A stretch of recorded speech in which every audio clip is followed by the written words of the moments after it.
Bem, meus queridos, como eu falei lá em Sociologia, a gente vai estar fazendo atividades e resolvendo do nosso livro. Para aqueles que começaram por filosofia,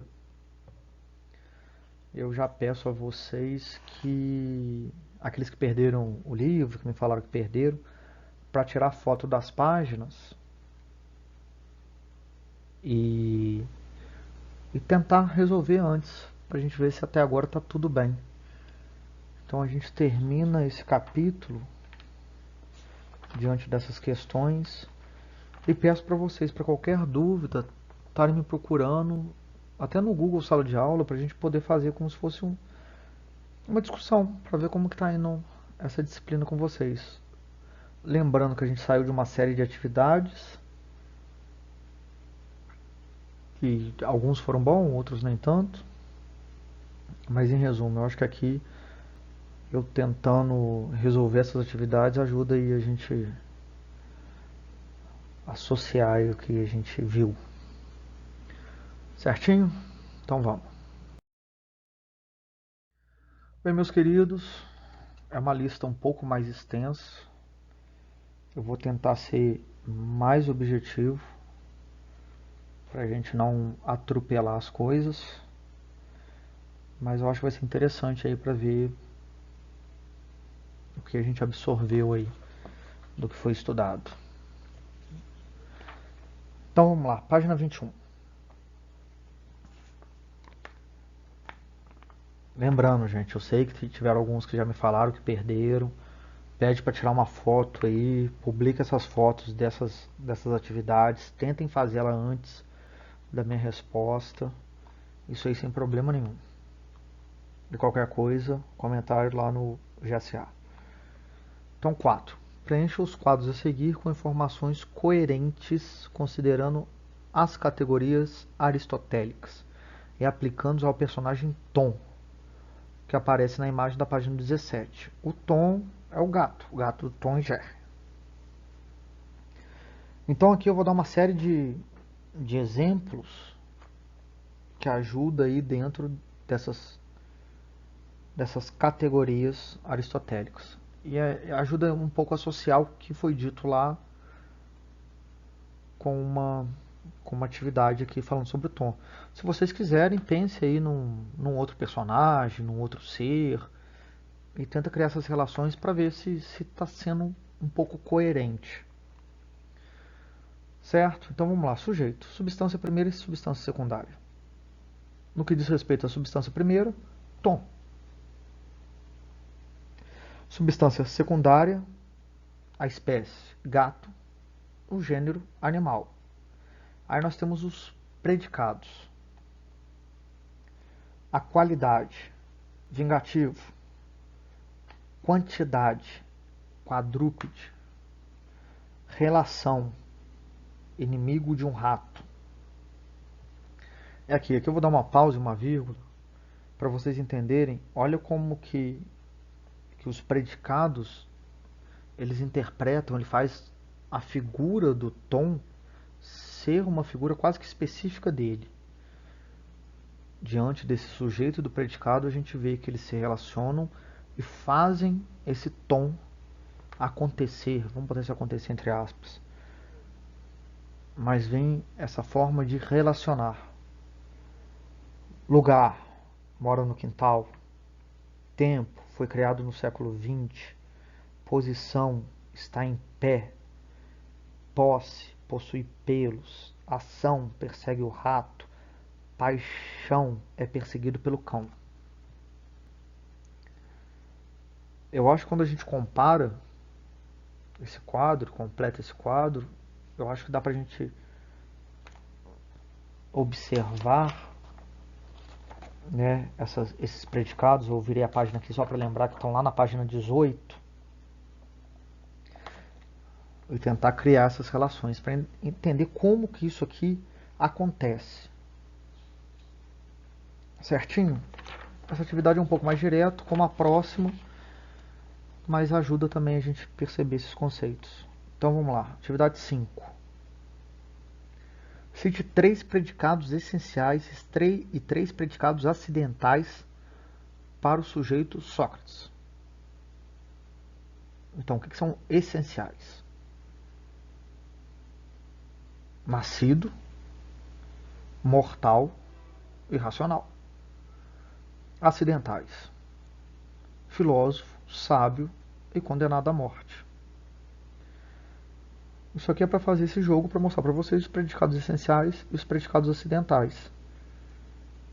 O que são do ser e o que são construídos no ser. Certinho, é direitinho também, serve como exemplo. Se vocês quiserem usar exemplo, pensem em vocês, pessoas próximas a vocês,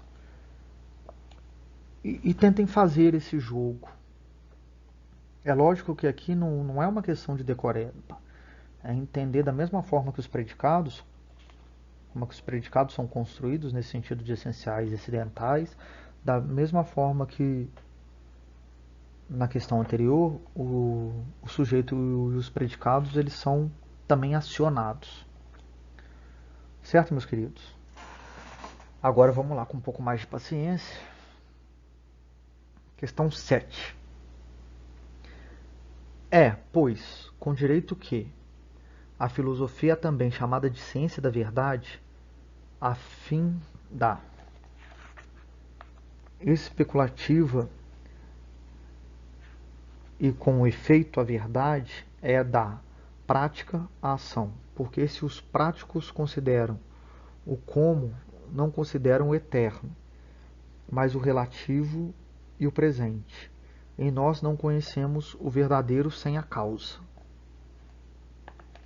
Aristóteles, Metafísica. A partir do texto é correto afirmar que, de novo, isso é uma questão que não tem muito aqui na UFJF, mas são questões que podem acontecer aí ao longo de outras universidades ou outros concursos. Então, existe mais do que uma resposta como verdadeira.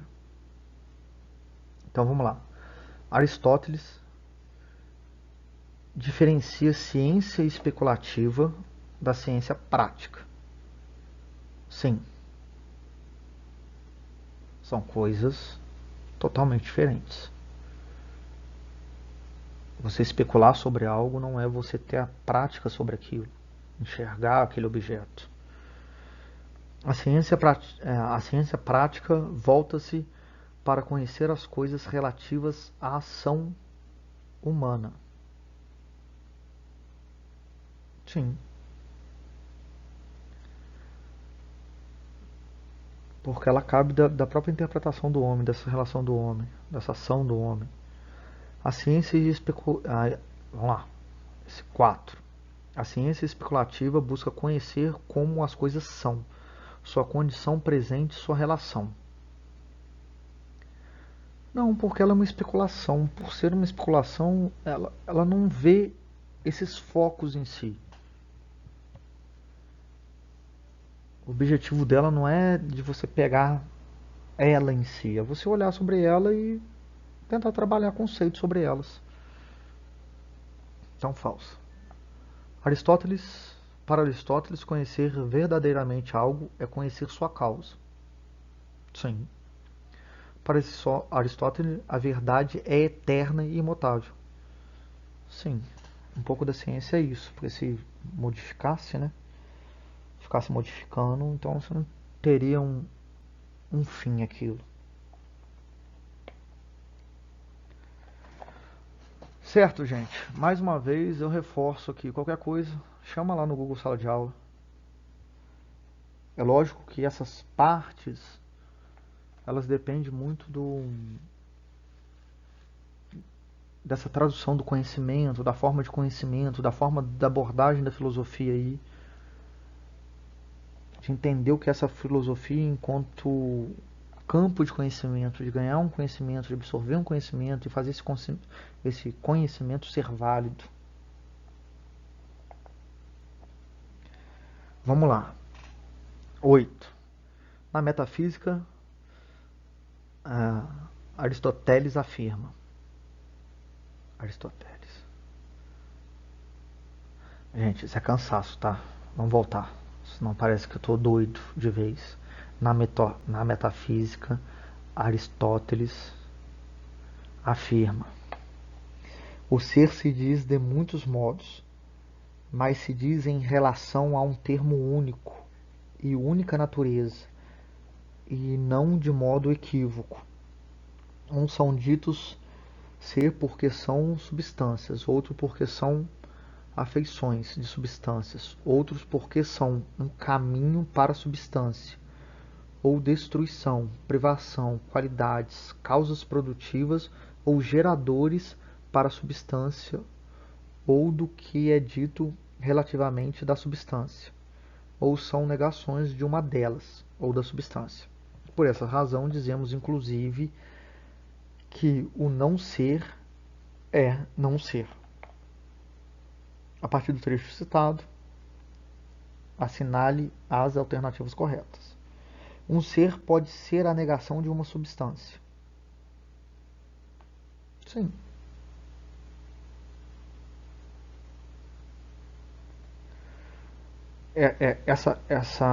Esse diálogo que ele tece aqui, ele mostra isso, que um ser pode ser a negação de uma substância. Do ser pode-se gerar uma substância sem que isso que a gerou seja necessariamente uma substância. Sim, também. Se a gente for voltar no texto, eu queria voltar no texto aqui na parte, olha, são afeições de substância, outros porque são um caminho para a substância. Olha como ele mostra. Quer ver, olha? Tem a reticências ali, uns são ditos ser porque são substância, outros porque são afeições de substância, outros porque são um caminho para a substância, ou destruição, privação, qualidade, causas produtivas ou geradores para a substância, ou do que é dito relativamente à substância. Então tá vendo todo esse processo de se fundamentar, né, de trazer essa substância? Esse 4 aí, a substância é anterior e prioritário ao ser. Não. A substância é necessariamente um ser. Sim. Uma das exigências da definição de ser é que ela seja unívoca. Sim, também. É lógico que esse jogo de palavras sobre a substância, ele vai traçar um pouco desse pensamento de Aristóteles sobre a metafísica. E é legal, se vocês estiverem assim um pouco confusos,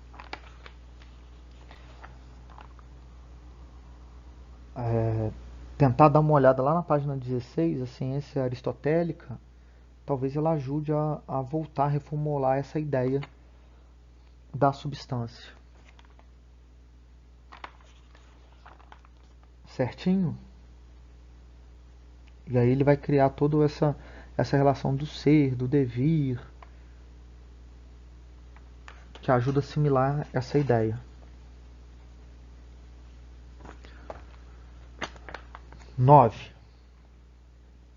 Pois bem, o que no passado e no presente foi sempre objeto de investigação e sempre objeto de dificuldades, o que é o ser é isto. O que é a substância, quanto a isto, uns dizem que há uma única, outros que há mais do que uma, e uns dizem que é um número limitado, outros que é um número ilimitado. Por essa razão, nós devemos investigar sobretudo, primeira e, por assim dizer, unicamente, o que é o ser concebido deste modo. Com base no trecho citado e nos conhecimentos sobre o assunto, assinale o que for correto. A investigação da noção do ser é um problema central para a reflexão filosófica. Sim. Isso aqui não tem nem... Acho que não tem nem que muito discutir sobre isso. A definição de substância é algo, no limite, a definição do ser desse algo. Mais uma vez, sim. Olha lá. O que é a substância? Voltando lá no texto. Quanto a isso, uns dizem que é uma única, outros dizem que há... E assim vai. Por essa razão, sobretudo, por essa razão, nós devemos investigar sobretudo primeira e, por assim dizer, unicamente o que é o ser concebido deste modo, dessa relação. Então a gente tem a definição de substância, de algo, no limite, a definição do ser desse algo. A substância não é alvo de estudo no presente, mas foi analisado pelos filósofos no passado. Foi analisado pelos filósofos no passado, certo? Mas também é como objeto de estudo hoje, alvo de estudo hoje. O filósofo depende de uma investigação da substância exclusivamente enquanto o ser de algo, aquilo que algo é. Sim. Você vê que tem uma relação disso, da substância e do ser. Aqui sempre esse jogo da substância e do ser. Como eu disse na atividade anterior, nossa, mas está confuso, tô doido, não tô entendendo. Dá uma olhada lá na página 16. É hora de tentar dar uma buscada nisso aí. Certo, meus queridos? E 16, a definição do que é algo, o seu ser não se altera no tempo e no espaço. Certo também. Isso tem a ver com essência. Definido, se você tem essa construção de definição, para que ela vai se alterar? Aquilo é, né? A definição do que é algo, o seu ser, não se altera no tempo e no espaço. Certo, meus queridos? Então aí eu tentei destacar para vocês nessas atividades 2 temas que eu acho que se vocês ainda tiverem dúvida, tem como acessar os livros. E mais uma vez, me repetindo mais uma vez, qualquer coisa me procure lá no Google Sala de Aula. Eu acho que aqui a gente fecha, ou tenta pelo menos fechar. É lógico, gente, devido a essa loucura que a gente está de quarentena e a gente não poder estar frente a frente discutindo, e eu tá podendo abrir também outros questionamentos que não cabe aqui na videoaula, no PowerPoint aula, comparações. Mas nós estamos lá. O Google Sala de Aula, qualquer coisa, é só me procurarem. Certinho, meus queridos? Então, um abraço.